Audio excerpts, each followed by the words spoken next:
എന്ന് പറഞ്ഞ ഒരുത്തൻ ഇട്ടിട്ടുണ്ട്. ഇവനൊക്കെ സബിനകത്ത് കയറിയിരുന്ന് ആസ്വദിച്ചിട്ടാണ് ഇവനൊക്കെ ഇങ്ങനെ പുറത്ത് വിടുന്നത്. സത്യം പറഞ്ഞാൽ അതൊരു ലൈവായിരുന്നു. സബിനകത്ത് ലൈവ് പോയതല്ല, ഞാൻ ആ പേഴ്സണലി ചാറ്റ് ചെയ്തോ വീഡിയോ കൊടുത്തോ അല്ല. ആദ്യം നിങ്ങൾ തെറ്റിദ്ധരിക്കരുത്. ഞാൻ ഇന്നലെ ഉച്ചയ്ക്ക് ലൈവ് പോയതാണ്, മനസ്സിലായി. ഒരുപാട് നാളായി ലൈവ് പോയിട്ട് അങ്ങനെ ലൈവ് പോയതാണ് ഞാൻ. ആ ലൈവ് പോയ വീഡിയോ ആണ് ആസ്വദിച്ചിട്ട് സ്ക്രീൻഷോട്ട് എടുത്ത് പുറത്ത് വിട്ടിട്ടുള്ളത്. ഏതാണെങ്കിലും ഏത് നാറിയാണേലും എടാ നാണം കെട്ട നാറികളെ, ഇതൊക്കെയാണോ നിന്റെ പരിപാടി?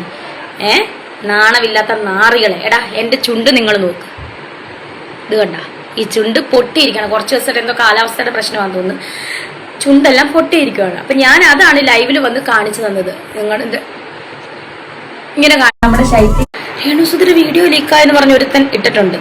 ഇവനൊക്കെ സബിനകത്ത് കയറിയിരുന്ന് ആസ്വദിച്ചിട്ടാണ് ഇവനൊക്കെ ഇങ്ങനെ പുറത്ത് വിടുന്നത്. സത്യം പറഞ്ഞാൽ അതൊരു ലൈവായിരുന്നു. സബിനകത്ത് ലൈവ് പോയതല്ല, ഞാൻ ആ പേഴ്സണലി ചാറ്റ് സോഷ്യൽ മീഡിയയിൽ പ്രചരിക്കുന്ന വീഡിയോയെ തുടർന്നുണ്ടായ വിമർശനങ്ങളിൽ പ്രതികരണവുമായി രേണുസുധി. പ്രചരിക്കുന്ന വീഡിയോ ലീക്കല്ലെന്നും പണം നൽകി കാണുന്ന ഇൻസ്റ്റഗ്രാം സബ്സ്ക്രിപ്ഷനിലെ ലൈവ് സെഷനാണെന്നും അവർ വ്യക്തമാക്കി. അടുത്ത കാലത്ത് സോഷ്യൽ മീഡിയയിൽ വലിയ തോതിൽ വിമർശനങ്ങൾ നേരിടുന്ന ആളാണ് രേണുസുധി. ആദ്യമെല്ലാം അഭിനയ രംഗത്തേക്ക് കടന്നതായിരുന്നു പ്രശ്നമെങ്കിൽ ഏറ്റവും ഒടുവിലത്തേതായി നിൽക്കുന്നത് ഇൻസ്റ്റഗ്രാം സബ്സ്ക്രിപ്ഷനുമായി ബന്ധപ്പെട്ടതാണ്.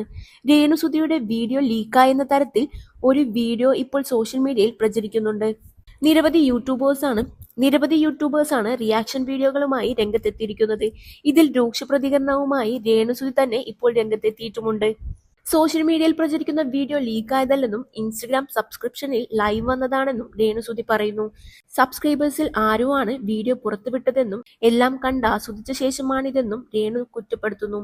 താൻ ഇനിയും ലൈവ് ചെയ്യുമെന്നും തനിക്ക് ഒരു കുഴപ്പവുമില്ലെന്നും രേണു പറയുന്നു. രേണുസുധിയുടെ വാക്കുകൾ ഇങ്ങനെ: രേണുസുധിയുടെ വീഡിയോ ലീക്കായെന്ന് പറഞ്ഞ് ഒരുത്തൻ ഇട്ടിട്ടുണ്ട്. അവനൊക്കെ സബ്സ്ക്രിപ്ഷനകത്ത് കയറിയിരുന്ന് ആസ്വദിച്ചിട്ടാണ് വീഡിയോ എടുത്ത് പുറത്ത് വിടുന്നത്. അതൊരു ലൈവ് വീഡിയോയാണ്. സബിനകത്ത് ലൈവ് പോയതാണ്, അല്ലാതെ ആർക്കും പേഴ്സണലി വീഡിയോ കൊടുത്തതോ ചാറ്റ് ചെയ്തതോ അല്ല. അത് ആരും തെറ്റിദ്ധരിക്കരുത്. ഞാൻ ഇന്നലെ ഉച്ചയ്ക്ക് ലൈവ് പോയതാണത്. ആ വീഡിയോയാണ് ആസ്വദിച്ചിട്ട് സ്ക്രീൻ റെക്കോർഡ് ചെയ്ത് പുറത്തുവിട്ടിരിക്കുന്നത്. ഇതെടുത്ത് പുറത്തുവിട്ടത് ആരായാലും ഇതൊക്കെയാണോ നിന്റെയൊക്കെ പരിപാടി? നാണമില്ലാത്തവരെ, എന്റെ ചുണ്ട് നിങ്ങൾ നോക്ക്. കുറച്ച് ദിവസമായി കാലാവസ്ഥയുടെ പ്രശ്നം കാരണം പൊട്ടിയിരിക്കുകയാണ്. അതാണ് ഞാൻ ലൈവിൽ വന്ന് കാണിച്ചു തന്നതെന്ന് രേണുസുധി പറയുന്നു. ഞാൻ ഇനിയും ലൈവ് പോകും. ആരെയും പേടിച്ച് എനിക്ക് ലൈവ് പോകാതിരിക്കാൻ പറ്റില്ല. നീ സ്ക്രീൻഷോട്ട് എടുത്ത് പുറത്തു വിടടാ. കടിച്ചോട്ടെ എന്ന് ചോദിച്ചാൽ കടിക്കരുതേ എന്നല്ലേ പറയാൻ പറ്റൂ, അല്ലാതെ എന്റെ ചുണ്ട് കടിക്കാൻ പറയാൻ പറ്റൂ? സബ്ബുള്ള എത്രയോ പേർ എന്തൊക്കെയോ കാണിക്കുന്നു. അതൊന്നും നിനക്കൊക്കെ കുഴപ്പമില്ലേ? കണ്ടാസ്വദിച്ചിട്ട് എടുത്ത് പുറത്തിട്ടിരിക്കുന്നു എന്നായിരുന്നു രേണുസുധിയുടെ പ്രതികരണം.